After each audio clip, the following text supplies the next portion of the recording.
Hello everyone, आप सभी का हमारे चैनल आयुर्पथगामिनी बाय जीसीएम में हार्दिक स्वागत है। आज के इस वीडियो में हम हेत्वाभास टॉपिक के बारे में पढ़ेंगे। अनुमान प्रमाण से रिलेटेड जो हेत्वाभास है वो है। इससे पहले अनुमान प्रमाण से रिलेटेड हमारे चैनल पर आपको 2 वीडियोज मिल जाएंगे। उसी के कंटिन्यूएशन में आगे ये हेत्वाभास टॉपिक जो है आज हम पढ़ेंगे। तो चलिए शुरू करते हैं। तो हेत्वाभास को असद हेतु भी कहते हैं। हेत्वाभास जो है वो 2 शब्दों से मिलकर बना है, हेतु प्लस आभास। तो जो हेतु का आभास मात्र हो, यानी कि जो हेतु ना होते हुए हेतु होने का आभास कराता हो, ऐसा जो हेतु होता है उसे हेत्वाभास कहते हैं। यह सद हेतु नहीं है, इसे अहेतु या असद हेतु भी कहते हैं। असद हेतु सही अनुमान लगाने में सहायक नहीं है। तो अनुमान के लिए हमने पहले वीडियोस में जो एग्जाम्पल पढ़े थे उसमें एक साध्य होता था जिसको हमें हेतु की सहायता से सिद्ध करना होता था। तो जो हेतु है वो अगर खुद हेतु ही सही नहीं है तो वो अनुमान भी सही लगाने में सहायक नहीं होगा, और ऐसा जो हेतु होता है उसे हेत्वाभास कहते हैं। हेत्वाभास वह हेतु है जो किसी कार्य का कारण तो ना हो परंतु हेतु का आभासिक हो, यानी कि वो उस कार्य का कारण नहीं है लेकिन ऐसा हमें आभास होता है कि वही उस कार्य का कारण है। तो जो हेतु ना होते हुए बस हेतु का आभास मात्र हो उसे हेत्वाभास कहते हैं। तो हेत्वाभास के अगर हम टाइप देखें तो तर्क संग्रह के अनुसार हेत्वाभास 5 प्रकार का बताया गया है। सव्यभिचार, विरुद्ध, सत प्रतिपक्ष, असिद्ध और बाधित। सव्यभिचार आगे 3 टाइप का बताया हुआ है, साधारण, असाधारण और अनुपसंहारी। असिद्ध जो हेत्वाभास है वो भी आगे 3 टाइप का बताया हुआ है, आश्रय असिद्ध, स्वरूप असिद्ध और व्यापत्व असिद्ध। इनको एक एक करके अभी हम देखेंगे। सबसे पहले है सव्यभिचार। अनुमान के सही होने के लिए हेतु का हमेशा साध्य के साथ पाया जाना अनिवार्य है। जैसे कि हमने पहले वीडियोस में एग्जाम्पल देखा था कि अगर हम अग्नि के होने का अनुमान करते हैं जो कि हमारा साध्य है, तो उसका जो हेतु है धूम, उसके साथ हमेशा पाया जाना होता है। उस जो संबंध था उसको हमने जो अविनाभाव संबंध है उसको कहा था। तो हेतु और जो साध्य है वो हमेशा एक दूसरे के साथ ही पाए जाते हैं, इसमें कोई भी अपवाद नहीं होना चाहिए। जो हेतु साध्य के साथ नियत नहीं रहता, अर्थात कभी साध्य के साथ तो कभी साध्य के अभाव के साथ रहता है, उसे सव्यभिचारी हेतु कहते हैं। सव्यभिचारी यानी कि यहाँ पे जो सिद्धांत है उसका पालन नहीं हो रहा है। कभी तो जो हेतु है वो साध्य के साथ पाया जाता है और कभी जो हेतु है वो साध्य के अभाव के साथ भी पाया जाता है। यह 3 प्रकार का होता है, साधारण, असाधारण और अनुपसंहारी। इनको एग्जाम्पल्स की मदद से हम समझेंगे। सबसे पहले साधारण। तत्र साध्य अभाववत वृत्ति, साधारणो अनेकांतिके। तो क्या कहा गया है, साध्य अभाववत वृत्ति, जो हेतु साध्य के साथ भी पाया जाए और साध्य के अभाव में किसी अन्य वस्तु के साथ भी पाया जाए, उसे साधारण व्यभिचारी कहते हैं। तो इसका बहुत अच्छा एग्जाम्पल है कि यह गाय है क्योंकि इसके सींग हैं। तो यहाँ पे हम क्या सिद्ध करना चाहते हैं कि यह गाय है, तो हमारा साध्य हुआ गाय। और किसकी मदद से हम इसको सिद्ध करना चाहते हैं, क्योंकि इसके सींग है। तो क्योंकि यानी कि जो हेतु है वो क्या हुआ, सींग होना हेतु हुआ और हमारा साध्य क्या हुआ, गाय हुआ। लेकिन हमें पता है कि जो सींग है वो तो किसी अन्य प्राणियों में भी, अन्य एनिमल्स में भी पाए जाते हैं, तो केवल सींग होने से यह गाय है ऐसा हम नहीं सिद्ध कर सकते। तो जो हेतु है सींग वो साध्य के साथ तो पाया जाता है, यानी कि गाय के साथ तो सींग पाए जाते हैं, लेकिन साध्य के अभाव में, गाय के अभाव में अन्य जो वस्तुएं हैं, अन्य जो प्राणी हैं जैसे कि भैंस है इत्यादि, इनमें भी पाया जाता है हेतु। तो ऐसा जो हेतु है उसको साधारण सव्यभिचारी हेतु कहते हैं। दूसरा इसका एग्जाम्पल हमने पहले वीडियोस में भी इसी एग्जाम्पल को लिया था। इस रोगी को आमवात व्याधि है क्योंकि इसकी संधियों में शूल है। तो यहाँ पे हमें सिद्ध क्या करना है कि आमवात व्याधि है, और क्योंकि इसकी संधियों में शूल है तो इसका हमारा हेतु क्या होगा, संधियों में शूल होना। तो संधियों में शूल होने की वजह से ये आमवात है। तो ये जो हेतु है वो हेत्वाभास है, क्योंकि जो संधियों में शूल है वो तो आमवात के साथ आमवात में तो पाया जाता है, यानी कि साध्य के साथ तो पाया जाए उसके अभाव में, साध्य के अभाव में, आमवाद के अभाव में अन्य वस्तु के साथ, जैसे कि वात रक्त व्याधि है, उसमें भी संधियों में शूल पाया जाता है, तो ऐसा जो हेतु होता है वो उस चीज का हेतु, उस चीज को सिद्ध करने का हेतु ना होके केवल हेतु का आभास मात्र होता है, उसको साधारण सव्यभिचार हेतु कहते हैं। उसके बाद जो सव्यभिचार हेतु का दूसरा टाइप था असाधारण। सर्व पक्ष विपक्ष व्यावर्त्य पक्ष मात्र वृत्ति साधारण। किसी साध्य का हेतु यदि प्रस्तुत पक्ष को छोड़कर अन्य किसी उदाहरण में ना मिलता हो, तो अभी हमने पहले पढ़ा था कि जो हेतु है और साध्य है वो अविनाभाव संबंध होता है उसका, और वो हर जगह साथ साथ पाए जाते हैं। और इससे पहले जो हमने वीडियो पढ़ी थी परार्थ अनुमान की, उसमें हमने क्या पढ़ा था कि किसी दूसरे को जब हम समझाने के लिए अनुमान करते हैं तो उसमें क्या है, पंचअवयव वाक्य का हम प्रयोग करते हैं, जिसमें प्रतिज्ञा, हेतु, उदाहरण का जिसमें प्रयोग किया जाता है, यानी कि हमें किसी और को समझाने के लिए एग्जाम्पल देना पड़ता है। जैसे कि हमने पर्वत पर धुआं है, अग्नि है, क्यों? क्योंकि रसोई घर में भी धुआं और अग्नि साथ साथ होते हैं, तो एग्जाम्पल दिया जाता है। लेकिन यहाँ पे क्या है कि किसी साध्य का हेतु यदि प्रस्तुत पक्ष को छोड़कर अन्य किसी उदाहरण में ना मिले, तो उदाहरण का होना तो आवश्यक है साध्य को सिद्ध करने के लिए, और ये जो है वो किसी अन्य उदाहरण में नहीं मिलेगा, तो उसे असाधारण सव्यभिचार कहेंगे। उदाहरण के साथ अगर हम इसे देखें, शब्द नित्य है क्योंकि इसमें शब्दत्व पाया जाता है, तो यहाँ पे क्या है, सिद्ध हमें क्या करना है कि शब्द नित्य है, उसकी नित्यता को सिद्ध करना है। हमने साध्य हो गया नित्य होना, और हेतु क्या है, शब्दत्व पाया जाना, और पक्ष यानी कि वो स्थान जहाँ पे हम उसको सिद्ध कर रहे हैं, जैसे कि अग्नि और धूम वाले एग्जाम्पल में पर्वत जो है वो पक्ष था, तो पक्ष क्या है, यहाँ पे शब्द है। तो किसी भी अनुमान को सार्थक करने के लिए दृष्टांत का होना आवश्यक है, परंतु प्रस्तुत उदाहरण में शब्दत्व जो है वो केवल शब्द में ही शब्दत्व पाया जाता है, शब्द के अलावा अन्य किसी पक्ष में शब्दत्व नहीं पाया जाता। तो उदाहरण के बिना व्याप्ति क्या थी, हेतु और साध्य का जो अविनाभाव संबंध था उसे व्याप्ति कहा गया था। तो व्याप्ति की स्थापना जो है वो उदाहरण के बिना नहीं हो सकती, और ये जो हेतु है वो इस पक्ष में तो पाया जाता है, इसके अलावा किसी अन्य पक्ष में नहीं पाया जाता। हेतु क्या है, शब्दत्व, पक्ष क्या है, शब्द। तो यह हेतु शब्दत्व इस पक्ष में, शब्द पक्ष में पाया जाता है, लेकिन अन्य किसी पक्ष में नहीं पाया जाता, जिसको हम उदाहरण के तौर पे किसी दूसरे को समझाने के लिए बता सकते हैं। तो ये क्या है, असाधारण सव्यभिचार हेत्वाभास है। उसके बाद है अनुपसंहारी। हेतु और साध्य में संबंध स्थापित करने के लिए प्रस्तुत पक्ष के अतिरिक्त अन्य पक्ष पर भी हेतु का साध्य के साथ होना आवश्यक है, जिससे दृष्टांत प्रस्थापित किया जा सके। इसमें पक्ष के अलावा अन्य कोई पदार्थ बचता ही नहीं है जिससे हेतु संबंध प्रस्थापित कर सके। तो इसको अच्छे से हम एग्जाम्पल से देखते हैं।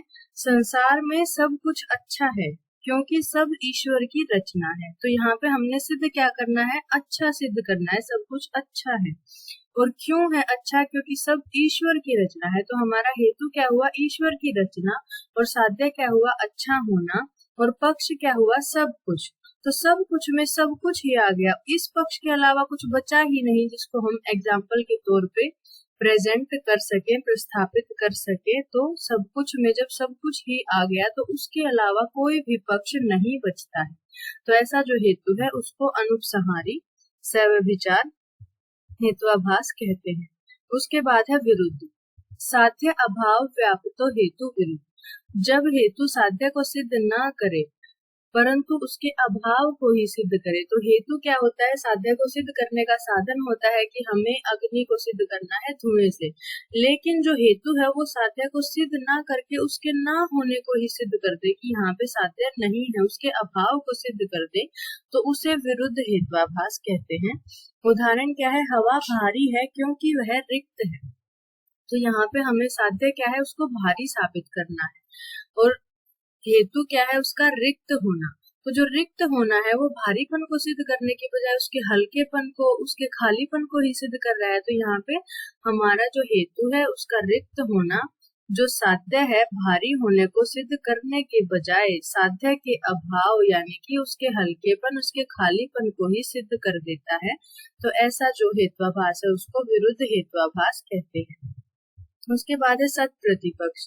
साध्य अभाव साधकम हेत्वांतर यस्य सैप सत प्रतिपक्ष, यानी कि जब हेतु के साध्य का अभाव सिद्ध करने वाला दूसरा हेतु भी उपस्थित हो तो उस प्रथम हेतु को सत प्रतिपक्ष हेत्वाभास कहा जाता है। परंतु जैसे दूसरे हेतु के कारण प्रथम हेतु सत प्रतिपक्ष है, वैसे ही प्रथम हेतु के कारण दूसरा हेतु भी सत प्रतिपक्ष है।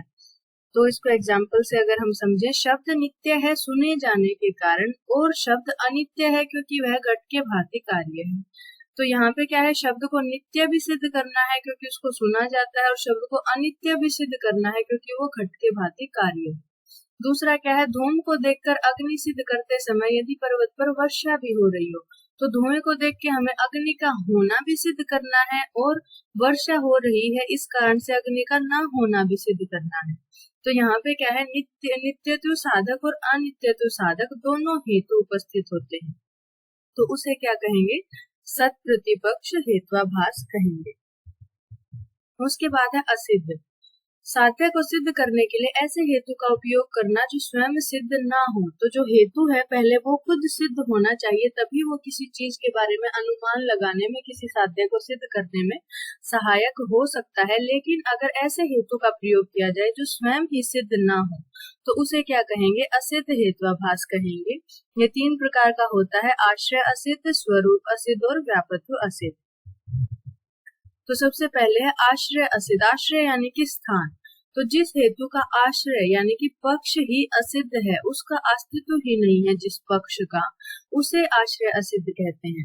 तो इसका एग्जाम्पल अगर हम देखें, आकाश का कमल सुगंधी है क्योंकि उसमें कमलत्व है, तो तालाब के कमल की तरह। तो तालाब के कमल में भी कमलत्व होता है और वो भी सुगंधी होता है।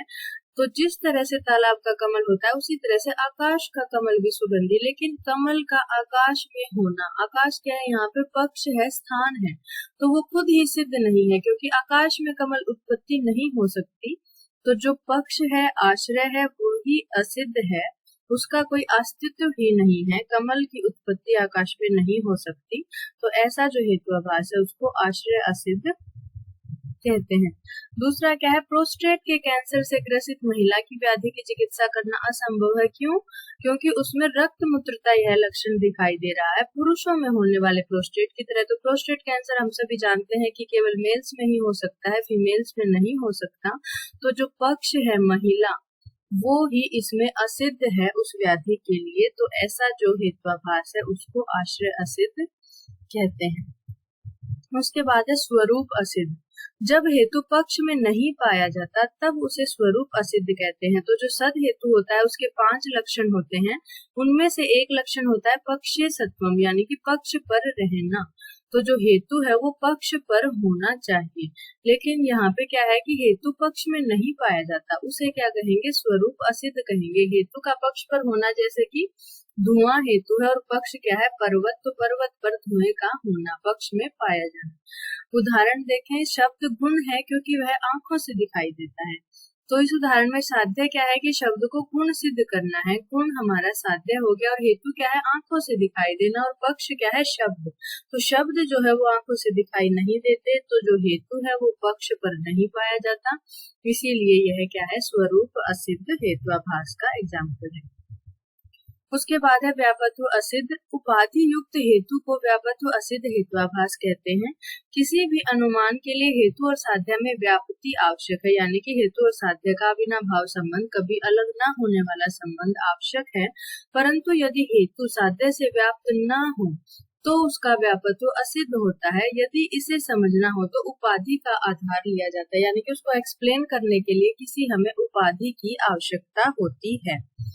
जैसे कि हम पर्वत पर धुएं को अग्नि से सिद्ध कर रहे होते हैं, तब यहाँ अग्नि हेतु उपाधि से युक्त होने के कारण व्यापत्व असिद्ध या व्यभिचारी होता है। आर्द्र ईंधन का संयोग जो अग्नि में है वही वास्तव में धुएं का कारण होता है। यदि हम उपाधि का प्रयोग करें कि जो धुआं है वो आर्द्र ईंधन की वजह से है, तो यहाँ पर जो आर्द्र ईंधन का जो अग्नि से संयोग है वो क्या है, उपाधि है। इससे यह सिद्ध होता है कि पर्वत पर जो धुआं है वह आग के कारण नहीं अपितु गीली लकड़ी और आग के संबंध के कारण है। तो जिसको एक्सप्लेन करने के लिए उपाधि की आवश्यकता पड़ती है, जैसे कि इसमें आर्द्र ईंधन। तो ऐसा जो हेत्वाभास है उसको व्यापत्व असिद्ध कहते हैं। उसके बाद है बाधित, यस्य साध्य अभाव प्रमाण अंतरेण निश्चित है। स बाधित यानी कि जिसके साध्य का अभाव किसी प्रमाण, प्रत्यक्ष आदि जो प्रमाण है उनके द्वारा निश्चित ही सिद्ध हो जाए, उनका अभाव सिद्ध हो जाए प्रमाणों के द्वारा, उसे बाधित हेत्वाभास कहते हैं। जैसे कि गिलोय मधुर है क्योंकि वह द्रव्य है, जैसे कि शीर, तो शीर भी द्रव्य है, गिलोय भी द्रव्य है, तो गिलोय शीर जैसे मधुर होता है वैसे ही कह दिया कि शीर द्रव्य है और वो मधुर होता है, गिलोय भी द्रव्य है तो वो भी मधुर है। लेकिन जब उसका प्रत्यक्ष में हम प्रयोग करके देखें गिलोय का, अगर रस ग्रहण करके देखें तो ज्ञात होता है हमें कि वो मधुर रस प्रधान नहीं है, वो तो तिक्त रस प्रधान है। तो प्रत्यक्ष आदि प्रमाणों से जिसका अभाव क्या है साध्य का, कि गिलोय का मधुर होना हमने सिद्ध करना था, तो मधुरता का अभाव जिससे निश्चित ही सिद्ध हो जाए प्रत्यक्ष आदि प्रमाणों से, मधुरता का अभाव कैसे, कि उसमें तिक्त रस का होना जहाँ पे सिद्ध हो गया। तो जो साध्य का अभाव जो प्रत्यक्ष आदि प्रमाणों से सिद्ध हो जाए तो अनुमान में बाधा आती है, इसे क्या कहते हैं, बाधित हेत्वाभास कहते हैं। तो ये थे तर्क संग्रह के अनुसार हेत्वाभास के जो 5 भेद बताए गए हैं वो। अब हम देखेंगे चरक संहिता के अनुसार हेत्वाभास के भेद। तो चरक संहिता के अनुसार हेत्वाभास के 3 भेद बताए गए हैं, हेतुर्नाम, प्रकरण सम, संशय सम और वर्ण्य सम। तो अहेतु कहा गया है हेत्वाभास को और इसके 3 टाइप बताए गए हैं आचार्य चरक के अनुसार। तो सबसे पहले है प्रकरण सम, यदि हेतु पक्ष के समान ही हो तो उसे प्रकरण सम अहेतु कहते हैं। अनुमान के लिए पक्ष और हेतु का स्वतंत्र होना आवश्यक है। जैसे कि हमने पढ़ा था कि अग्नि को हमने सिद्ध करना है, हेतु हमारा धुआं है और पक्ष क्या है, पर्वत। तो पर्वत और धुआं दोनों अलग अलग स्वतंत्र हैं, दोनों एक नहीं है।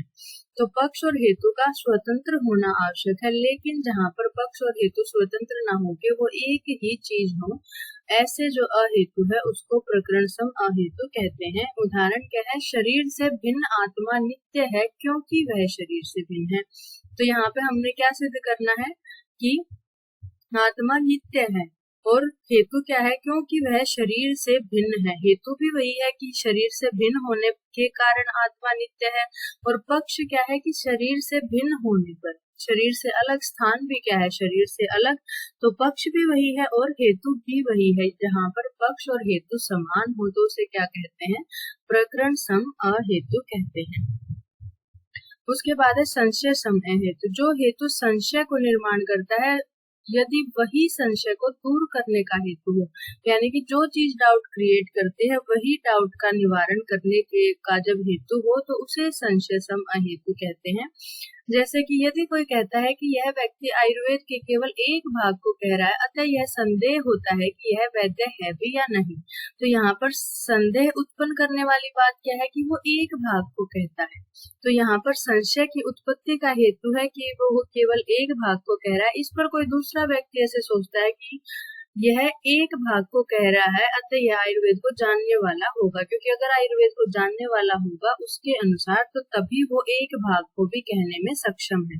तो यहाँ पे जो हेतु था संदेह की उत्पत्ति का वो क्या था कि वो एक भाग को कह रहा है, और वही एक भाग को कहना उस बात का निवारण, उसके संशय को दूर करने का भी हेतु बना। तो जो ऐसा हेतु होता है उसको संशय सम अहेतु कहते हैं। उसके बाद है वर्ण्य सम अहेतु, जो विषय स्वयं स्थापित नहीं है उसे किसी अन्य गैर स्थापित विषय को स्थापित करने के हेतु के रूप में उपयोग नहीं किया जा सकता, क्योंकि जो खुद ही सिद्ध नहीं है वो किसी अन्य को कभी भी सिद्ध करने का हेतु नहीं बन सकता। हेतु और साध्य के बीच व्याप्ति प्रस्थापित करने के लिए दृष्टांत का सिद्ध होना अनिवार्य है। तो दृष्टांत हमने पहले पढ़ा था कि परार्थ अनुमान जैसे प्रतिज्ञा हेतु उदाहरण किसी दूसरे को समझाने के लिए हमें दृष्टांत की आवश्यकता होती है, उदाहरण की आवश्यकता होती है। तो वर्ण्य सम का अर्थ है जिसे स्थापित करने की आवश्यकता हो, जो खुद स्थापित नहीं है उसको ही स्थापित करने की आवश्यकता है, तो वो किसी अन्य को स्थापित करने में सक्षम नहीं हो सकता, इसीलिए वो हेतु नहीं है।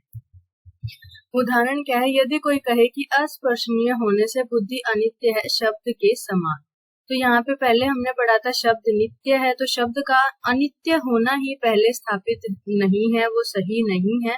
पहले उसी को स्थापित करने की आवश्यकता है, उसके बाद वो बुद्धि को सिद्ध करने में सक्षम होता है या नहीं, वो बात की बात है। सबसे पहले शब्द के समान जो कहा है कि शब्द अनित्य है, यही बात स्थापित करने की आवश्यकता है सबसे पहले। तो जो खुद ही स्थापित नहीं है, वो खुद ही जो सिद्ध नहीं है, वो अन्य किसी को सिद्ध करने में सहायक नहीं हो सकता।